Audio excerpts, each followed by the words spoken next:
এদিক দিয়া 5 কিলোমিটার পথ পাড়ি দিয়া গভীর জঙ্গলের ভিতর দিয়া এবার কৃষিকাজের একটা নমুনা দেখলাম।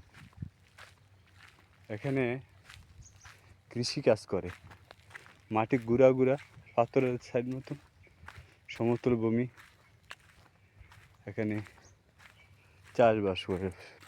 সামনে রবার বাগান, রাবারের অনেক দাম মনে হয়। রাবার বাগানের অভাব নেই, পার্সোনাল ছোটো ছোটো কোনো রাবার গাছ কাটে না। আর এখানে সমস্ত চারিদিক দিয়ে বেড়া দিয়া এখানে এক ধরনের পাট গাছের মতন গাছ লাগায়।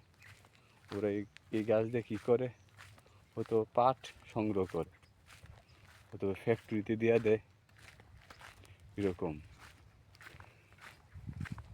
আমি এই পথ দিয়া ছোট্ট একটা শহরের দিকে যাব। কেউ বলবে না যে এটা মালয়েশিয়া, কেউ নাই। পাখিগুলো আছে শুধু,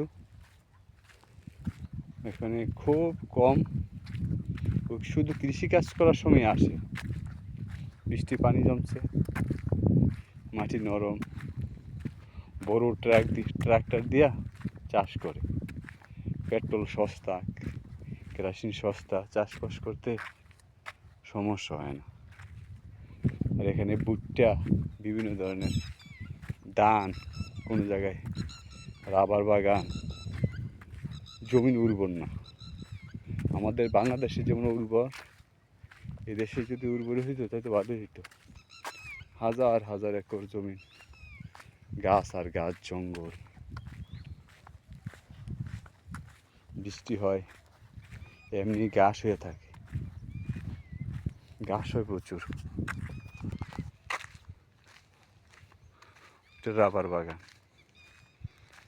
বেশিরভাগই রাবার বাগান, পাম বাগান। এখানে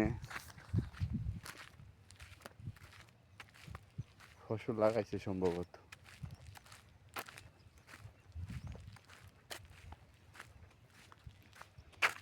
পাট গাছ, এক ধরনের পাট গাছ আছে না, চুকা চুকা, ওই পাট গাছটা লাগায়।